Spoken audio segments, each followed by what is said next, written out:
Welcome to our Amud Yomi Shiur. Everybody here in Ahavas Shalom in Beit Shemesh, everybody in Kol Halashon and Torah Anytime in our YouTube channel. Ashoel Es Haporo. We're starting a new parak now. Yeah, the 8th parak of Maseches Bava Metzia. The name of the parak is Hashoel.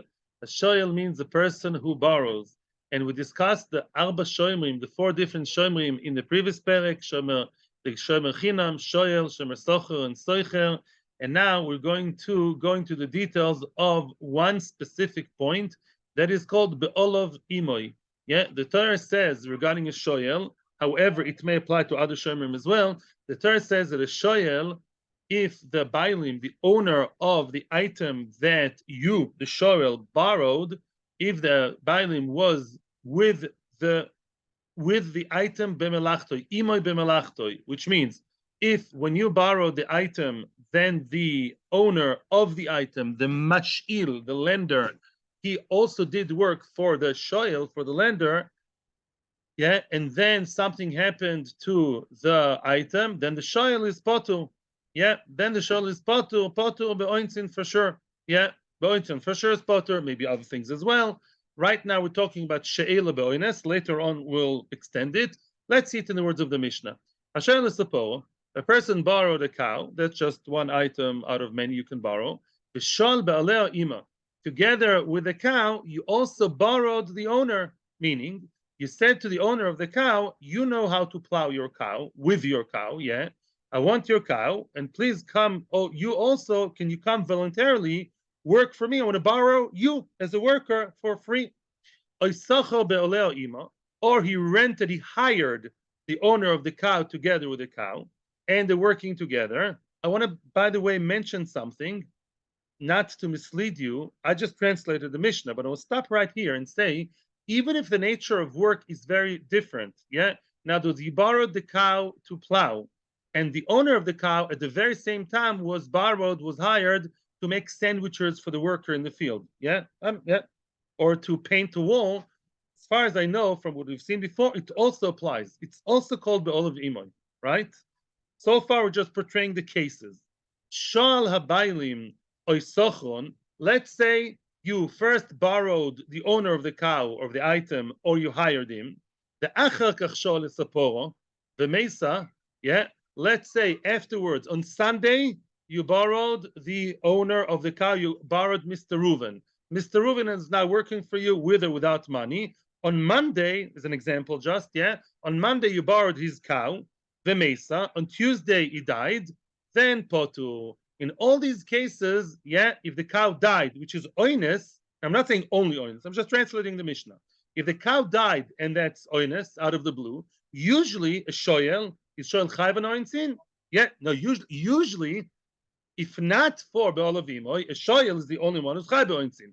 Over here is potur. Why is it potur? Shenemar im be'olav imoy lo yishalem. It says in the Torah, we're going to see the psukim soon. If the olav ima lo yishalem, which means that if the owner is together with the shoyel, the owner, the mashil and the shoyel are working together, meaning the mashil, the owner of the cow, of the drill, of whatever that is, of the computer, if the shoyel works for the, the mashil works for the shoyel, either he started his work period before the borrowing or together with the borrowing of the cow, then what do we say?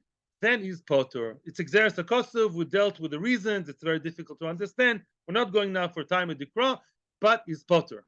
He's potur. Okay. By the way, Rashi points out one thing over here. We're not learning Rashi inside, but Rashi points out we're talking here about a shoyel, not about a soichel. If the person is a renter, I'll tell you a little secret. It's the same halachas. We'll see later a whole discussion. But as of now, we only discuss a shoyel, not the other 3 shoyim. Okay, just for now. Aval continues the Mishnah to the opposite case.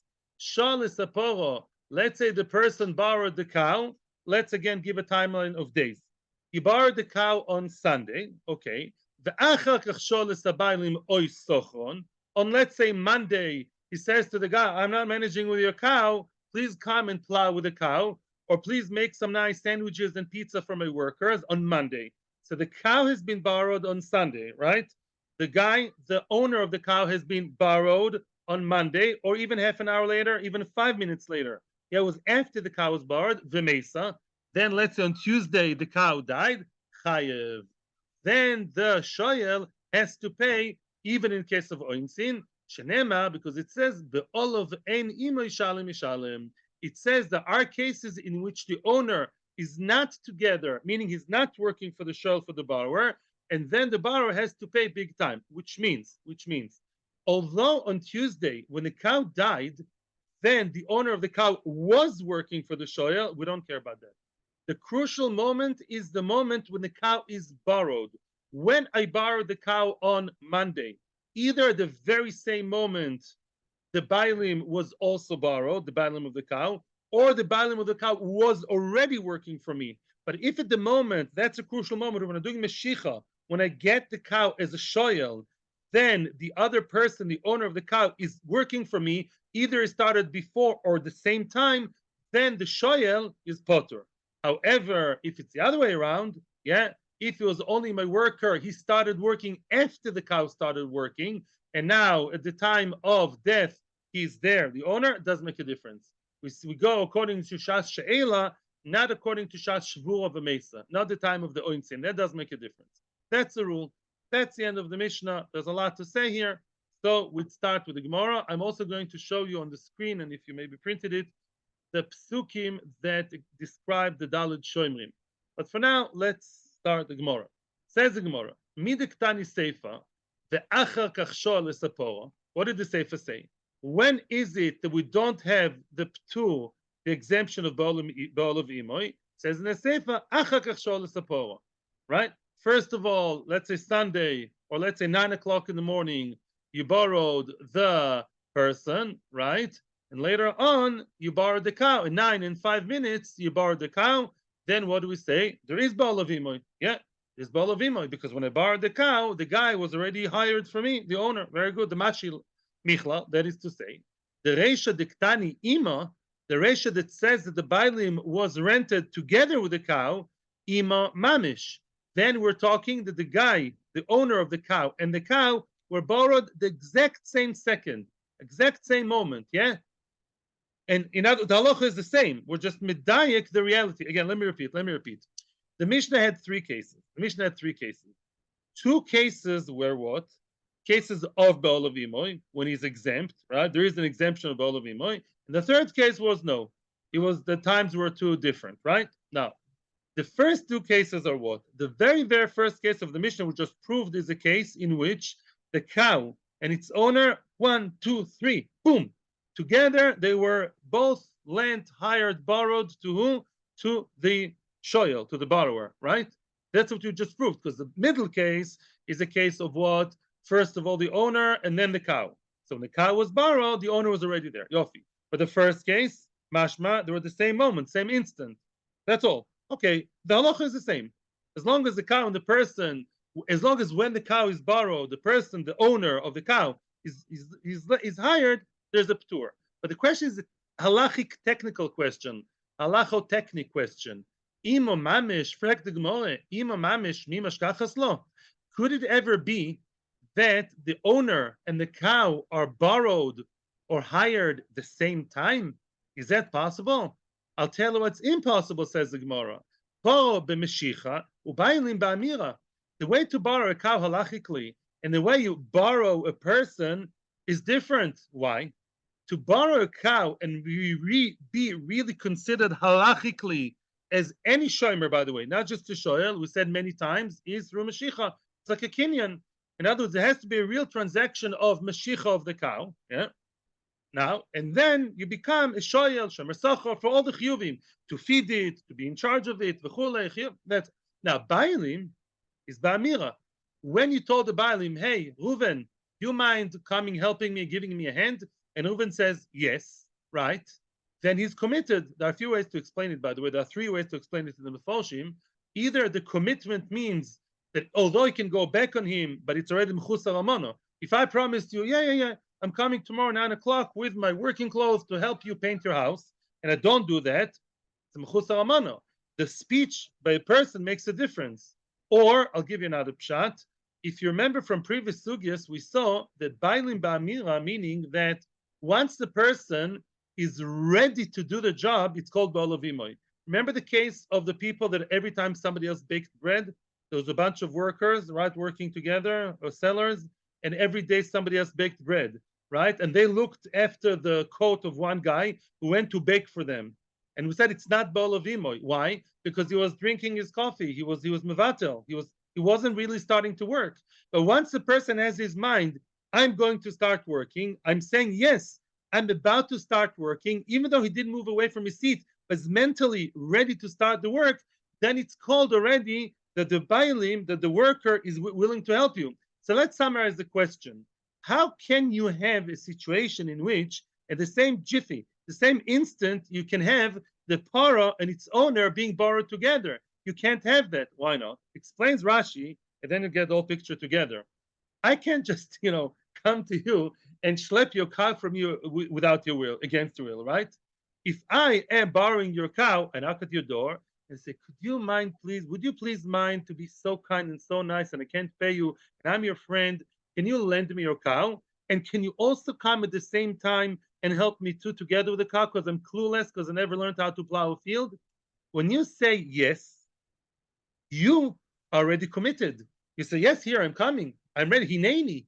So mitzidcha, there's one level of commitment to another. The para is not yet considered borrowed until you actually schlep it, which definitely happens later, unless you're a really violent guy and you say, can I borrow your cow while you schlep it? That's not, 1 second, please. It's not the normal way, yeah? Timeline, 9 o'clock, you come to your friend's house. Do you mind, please? Yes, the cow. And you say, yes, the guy, the nice guy, the owner of the car. Yeah, my cow will come and I will come, okay? Then at that second, 9:00, you, the Bailim, are committed. You are Be'olavimo, conceptually. The cow was borrowed, was schlepped at least half a minute later, right? Or 1 minute later, after you said yes, yes, yes, oh, thank you so much.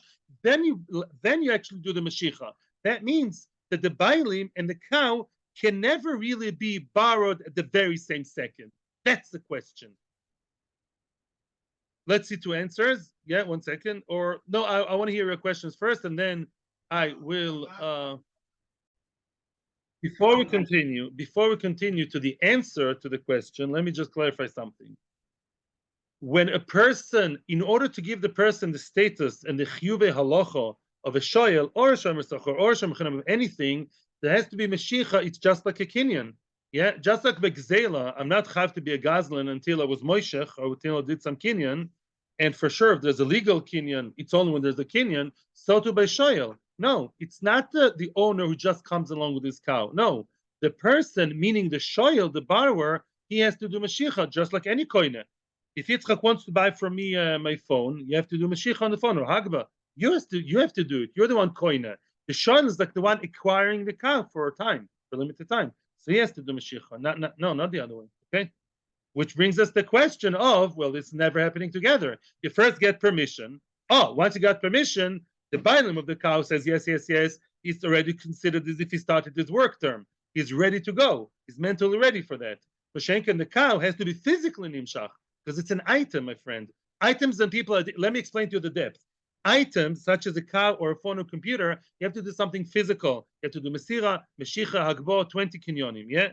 A person, no. A person, if the person said, there are kinyonim by people too, true. But here in this case, once they show readiness, yeah, I'm willing to start right away. Let's go. Yeah. Then what? Then already the Bailim is borrowed. And that's a problem. Because it's not happening at the same time. I'm repeating the question. Well, 1 second. Let me just stop the recording. Answers the Gemara. Well, 2 answers. One possible answer. Yet Sadi Daladomus Beis Bava Metzia. One possible answer. Maybe the cow happened to be, before the agreement, before it became a shoyel, the cow was in his yard already, was in his house already, not as a borrowed cow, but stam, it happened to be there. In other words, I'll give you an example. On Sunday, your neighbor asked you, can you cow sit my cow? Yeah, can you babysit my cow? You said, no problem, I have a big cow shed. Fine, it's in my chotzer. Oh, now you're asking, can you please lend me your cow and also lend yourself? Oh, you yourself say yes. At that happy moment, two things happen. You, the owner of the cow, become committed, and the cow doesn't need to have any Meshicha. Why not? Deloy michsera Meshicha. It's not missing Meshicha. What's Meshicha? Starts with a kuf, a kinyan. Kinyan chotzer is also kinyan. If something is in my chotzer, and all we need to have is a mentality shift, a paradigm shift, that instead of just being there, it's borrowed to me, I don't need the extra Meshicha. We find a very good, excellent case where we don't need the extra action because the fact the cow's in the chotzer is good enough. The kinyan was done. Yeah, no, hocus pocus, like tasev lomina also. That's very good. The same moment there was agreement for the owner and for the cow that's physically already by me, but kinyan chotzer, very good. Another potential answer, the Omar lay, in other words, the borrower told the lender, at gufcha, you yourself, loiti shoyel at shas mashichas paroscha. He's a smart guy, Mr. Shoyel. What did he tell him? He says, hold it. Can I borrow you and your cow? And if you're over enthusiastic and you're already wearing your, your working clothes, say, yeah, I'm coming, and the cow will only be nimshach in 5 minutes. I'm telling you, I'm interested in borrowing your body, your work, and yourself only once the cow is nimshach. That's what you guys were trying to say, by the way, I think. Yeah. In other words, I'm pressing what we call today the pause button. In other words, you're ready for now. I'm not ready to accept you to work. In other words, I'm telling you, you and your cow will only start working together in 5 minutes while I borrow your cow. That's when I want to press your button and borrow you yourself. Very good. That's it. Now I can make. Now, before we continue, we're going now to have a very, very, very basic, a very, very important fundamental piece of Gemara here that describes the very basics of Ahavas Shomrim. We already learned about the Dalit Shomrim in the previous perek. Now the Gemara waited up until here to describe all of them because now we have the new concept of the Olav Imoy. So I'm now reading from the Torah a little bit. You can bring Chumashim if you want, unless you printed the paper. In any event, the Psukim says follows. I'm reading quickly. General, there are 3 parshas in the Torah, one following the other, all in Parshas Mishpatim, in Shmois Perek Chav Beis. And it says the first parsha. I'm just talking now in short. A person gives his friend money or items to look after. The gunav mi beis ha'ishu was stolen. The ganav will have to pay double. If you don't find the ganav, meaning what is this? Gneva v'aveda. The balabais, meaning the shomer, has to take a shvua. Elo Elohim. Yeah, you have to take shvua. I'll call dvar pesha v'chule. In other words, we're talking about a person who's potur from gneva. As long as he swears that he's okay, whatever that means, are 3 different shvuas. He takes a shvua and he's what kind of shomer is that? He's potur from gneva v'aveda and he's chayev on what? On pshia. Who is the guy? Chinam. So the first parsha shomer chinam. Second parsha. By the way, the items are different. It's a very easy way to remember which one is which before the Gemara. Second parsha. You gave your friend a cow, a donkey, any kind of animal, a parrot, a monkey, a lion, whatever, to look after. Umeis onishba. He died. He was suddenly, unexpectedly, uncontrollably, nishba was taken captive. Then what? Then there's a shvua and v'chule. And if you say that it was real honest and we believe you by shvua, then you don't have to pay. If it's not honest but it's theft, then you have to pay. Who is this that doesn't have to pay honest and does have to pay bagneva v'aveda? So Mesacher, of course. Third parsha, that's very, very easy. Okay, that's a dead giveaway. If a person borrows from a friend, and he died unexpectedly, but complete honest, broken, something came from outer space, whatever, then that's a shoyel. The olav en imo yishalem. In the olav imo lo yishalem. In other words, the shoyel has to pay conceptually even for honest, but if it's the olav imo, as we're just now learning now, then you don't have to pay. All very nice. These are the 3 parshas. Okay. Now the Gemara is going to discuss those parshas. Allow me to make a bracha, please. Awesome. We learned recently, actually, in the previous daf, Arba shomrim mem. There are 4 shomrim. Shomer chinam. I don't have to translate, right? V'ashoyel, yeah, the borrower. Nois socho. That is a shomer socho who gets money for guarding, for looking after. V'asoicher. Asoicher is the person who hired. He rented the cow, and he's the same halacha. Big machlokas tanoim. But the Mishnah paskins that a soicher is like a shomer socho. A renter, you rent a car, you have the same level as a shomer socho.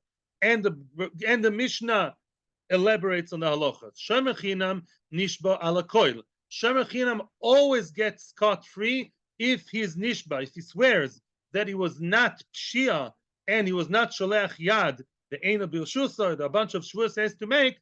Yeah, if his nishba is believed to the shvua, trustworthy person, he doesn't have to pay. What do you mean ala kol? The Rishonim ask, what do you mean? He has to pay for pshia. And the answer, he has to pay for everything else that other people have to pay for. In other words, all those that others have to pay for, he doesn't have to pay. Yeah? In other words, pshia is a common denominator, everybody has to pay. The first difference between shomer chinam and others is above pshia. So we only talk about pshia. But of course, pshia he has to pay for, the first in the Torah. That's shoyel, the other extreme from shomer chinam. We go all the way down, all the way up the ladder to the highest shomer. That's vashoyel, mishalem esakol. What does it mean he pays everything? He pays for pshia, neva vaveda, and for oines, even oines. Why? The shol kol ano shaloi. You're not paying anything. You're not. You're having a nice life here. You're not. Yeah. Not only you should be paying me, and you're not, right? And you're enjoying everything. You have to pay for everything except for mesa machmas malocha, which is not mentioned here because it's not mentioned in the psukim. You're only talking about things mentioned in the psukim. Mesa machmas malocha, leave it alone. It's not for now. Now, nois socher v'asoicher, they're the middle guys. The shomer socher is somewhere in between. Nishboin ala shvura v'ala shvuya v'ala mesa. They swear, meaning they swear and then get off the hook if it's shvura, shvuya, or mesa. If the animal broke all of a sudden, completely unexpectedly, remember the animal started charging and running to the mountain, absolutely unexpected, never behaved like that, and it broke its legs. Yeah, it's all of a sudden shvuya, robbers came and stole it in a very vicious way. 10 robbers, how can I face them? Yeah, died all of a sudden. They don't have to pay for that. It's oinsin. And they pay for gneva v'aveda. Oh, what are you paying for gneva v'aveda? We have a nice definition. Gneva v'aveda is somewhere between oines and pshia, right? In other words, it's not complete oines, but on the other hand, it's not complete negligence, which is pshia. We gave a good example. Remember in the previous year, let's say the person guarded it the same way the standard bailim himself would guard. That's not good enough. He guarded it, but he guarded it the same way as normal people in his neighborhood guard their own stuff, which is okay. It's not pshia, but a shomer socher is supposed to guard the item more and better than the regular owner himself because he's being paid. And therefore, yeah, if you guarded it standard way, it's not good enough. It's good, but not good enough. That's how I would say it in English. Good, but not good enough. So for shomer chinam, that's good enough. For shomer socher, hey, mister, you're being paid. I'm sorry. For you, we expect more of you, and you have to pay if anything happened out of those circumstances. So far, no chidushim. We just basically said what we quoted from previous Mishnayos and what every child learns in Cheder from Kita Daled. If there's a quick question I'd like, otherwise we're a little bit pressed for time. Yeah, but let's hear one more question. Correct the Gemara, Minahani Mili. This is all very nice, all very, yeah, Mishnah and the Bavusta Alocha. Minahani Mili, how do you know? How do you know that this is so? How do you know that Shomer Chino does that, Shomer Socher that, v'chule? The Tanu Rabbanon, it says in the Braise, Parsha Rishoino Nemo b'Shomer Chinam. I just read it to you, right? The first parsha that tells you that a person is only chayiv by pshia relates to Shomer Chinam. And by the way, the Torah doesn't say that. If you notice the psukim, the Torah never says whether money was given or not. Yeah, we assume that the first parsha is to do Shomer Chinam. Shnia, the second parsha that says the person is a little bit more obligated to Shomer Socher, that talks about a paid worker, a paid guard. Shlishi is b'shoyel. The third one is about a shoyel. Frag the Gemara, the expected question, how do you know? Bishlam shlishi is b'shoyel mefurish. The third one, he can't go wrong. It's state, black and white, mefurish, v'chi yishal ish mi'imreu, v'nishbar oy mes, yeah. Now that he borrowed is borrowed, yeah. And what? Nishbar omes, oh, complete oyness, unexpected, unbelievable. The olive animoy. Yeah, if the bailim, the owner of the cow, wasn't there at the time of borrowing, shalom yishalem. So the third parsha has a good shidduch. The third parsha we all know means shoyl, very nice. Ella, but rishoyin b'shomer chinam, shnia b'shomer socho, epuchano. I would may possibly say it's the other way around. How do you know that the first parsha talks about shomer chinam and the second one is about the shomer sochor? Mi gila lecho razeh. Who told you that? Yeah, it doesn't say it in the Torah anywhere. Look high and low. I want to give you a hint. I may spoil it for you. This is something really nice that the Rishonim, the Mefarshim, and the Chumash say. That's a very, very easy way to remember who is who when you reach Nai Mikra. Yeah, it's very easy. The first parsha, and it's not the answer the Gemara is going to give. I'm telling you now. I'm just giving you a little sweet over here, a zisa thing. First parsha speaks about a person who was given what? Kesef or kelim, money or kelim, some candlesticks. It's responsibility. It weighs on your mind, but hey, you have a safe in your house, yeah, a safe box. You have some tiles, you can put the money under. You can take his $1 million, his nice jewelry, bury them under the ground, put them in your safe, and you forget about it, and you go about your regular routine. The second parsha talks about a cow. Would you like to look after someone's cow and bring it to your living room? Would your wife be happy?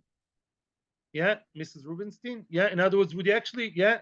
How about looking after someone's, I don't know, 10 monkeys, dog? I don't know. It's not easy.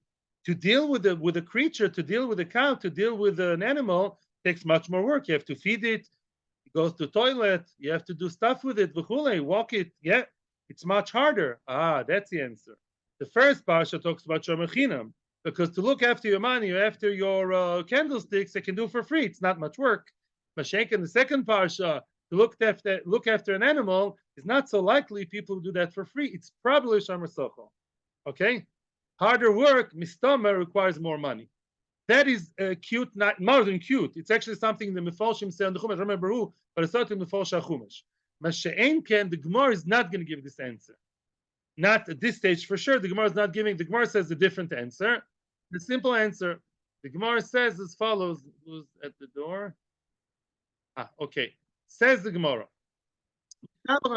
It should make sense. Shnia b'shomer socho makes sense to say that the second parsha talks about a paid worker. Sheken chai b'gneva v'aveda. Simple logic. The mere fact he's more obligated, he's chayiv not only by pshia but also gneva v'aveda, shows probably that's a paid guy. Who do you expect more from to even be chayiv b'gneva v'aveda, not just pshia?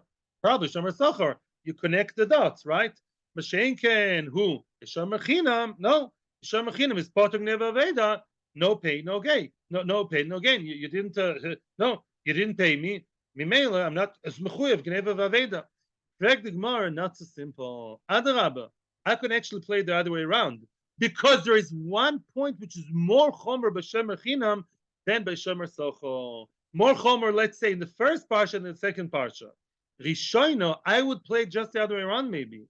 Rishoino b'shomer socho. Let's maybe hypothetically toy with the idea that maybe the Rishon, the first parsha shomer socher, you know why? Sheken mishalem tashlume kefel betoin tanis ganav. Which means, as I very quickly read to you, there is a parsha which we saw in Bava Metzia toin tanis ganav, which means if a shomer chinam comes to BSD and swears that he was stolen, not pshia, but stolen, then what do we say? Stolen? Your potter, oh poor man, stolen beyond your control. It was gneva v'aveda, and you're shomer chinam. My Rebbe in Kitadala told me potter, and then it was found out that he lied. He lied. There was no theft. He stole it. He kept it in his backyard, and he's a thief. He kept it by him. And it was nishbal sheker. What do we do with that guy? He has to pay double. He has to pay kefil himself. The same kefil that he created in his imagination and his lies and fibs. Now he has to pay that to the bailing. Now that, no, it's the main thing. That doesn't exist in shomer sochor. Shomer sochor, as chomer as is on other points, he never has to pay double for anything that he does. Yeah. In other words, there is no double by him. Mashe'en ken. Let's say the shomer sochor lies that it was oines and he wasn't oines. Yeah. He doesn't have to pay double. The double payment is actually a sore point, only a chumrah point, only by who? Only by the first parsha. Wait. So who told you the first parsha is a shomer chinam? Maybe that first parsha that has a chumrah that other parshas don't, or paying kefil, maybe that is taki shomer socho. Yeah. In other words, let's now clean our minds from shomer socho shomer chinam. The first parsha told you one chumrah that you sometimes have to pay double, right? The second parsha says you have to pay for gneva vaveda. So each one has one chumrah that the other one doesn't. So now it's not so clear. Which do you allege the shomer chinam to the first parsha or the second parsha? We don't know already. Answers the Gemara, no, afilu achi, even so, karna beloi shvua adifa mikfela b'shvua. No, says the Gemara like this. No. Karna beloi shvua, to pay for the keren without shvua, meaning shomer socho. There are more cases he has to pay the keren meaning the principal, the actual money. Let's say the item was worth 1,000 shekels, he has to pay 1,000. To pay 1,000 and have more cases that you pay for the basic is more chomor than the rare case of you were nishba, you lied, you stole, you were nishba l'sheker, and then you pay double. It's more money, but it's more of a rare case, and that is considered more of a kula. Yeah. Again, let me give you a nice moshel. Let me give you a nice moshel. Which company would you like to work for? It's not 100% moshel, but it was Mekar Viladas. There are two companies. Yeah, you're young, bright, professional. You can work for company abc.com or yupupupu.co.il. Yeah. Now, one of the companies, every day, the boss, is very vigilant. He monitors every step of the way. Yeah, you feel like in a KGB. The other company says we give a lot of leeway, freedom, you can come late even, but once you misbehave, you'll be sacked like that. We even make you sign, you can be sacked today to tomorrow. Which one do you prefer? The one that every day you're under the camera, or the one you can do whatever you want, but if you cross a red line, then you'll go out. I prefer the second company. I don't know. I think, verbal, batishly speaking, that's what's going on over here. But a day-to-day basis, unless you're mamish meshaker and nishba, wash, sheker, on a day-to-day, the shomer chinam is easier, lighter. It doesn't have to be so vigilant, right? That's a shomer chinam. A shomer sachar is the one who, on a day-to-day basis, has to be much more careful, because every time it may be gneva vaveda, right? That's why it is more chomer in the day-to-day. However, the Gemara is not happy with just regular examples. The Gemara is going to prove it halachically. Teida, we're in the first wide line, by the way. If you're out of line, first wide line, I'll prove it to you. The shoyel, look at Mr. Shoyel. Who's the one who's the toughest one? We're being tough with shoyel, right? The shoyel kolano shaloi. The shoyel has to pay zero, sheba zero, and that's why we're being very tough and demand of him. Shia, gneva vaveda, and owners, no reductions to him.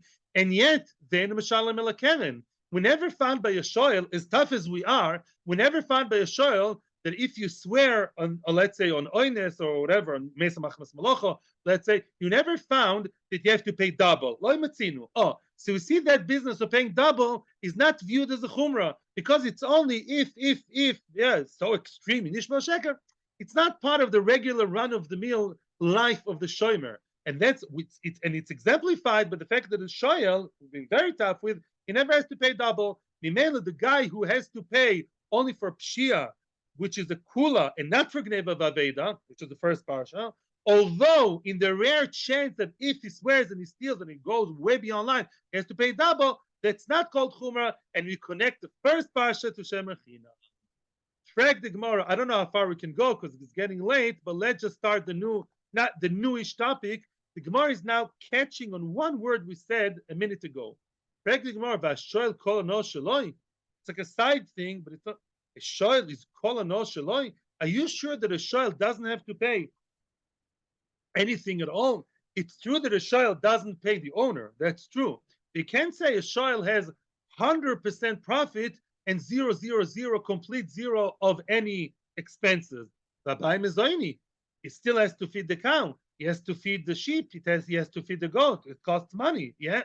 And says the Gemara, the kaima be'agam. We're talking about a shoyel who keeps the animal of his lender in the agam, in the grazing area where it's free, in a hefker place, so he doesn't have to pay for food. Frag the Gemara, v'abai netira. It still needs guarding. Yeah. Let's say it's a flock of sheep. You go to work. You go to koilel. then what? You get a guard, you get a shepherd.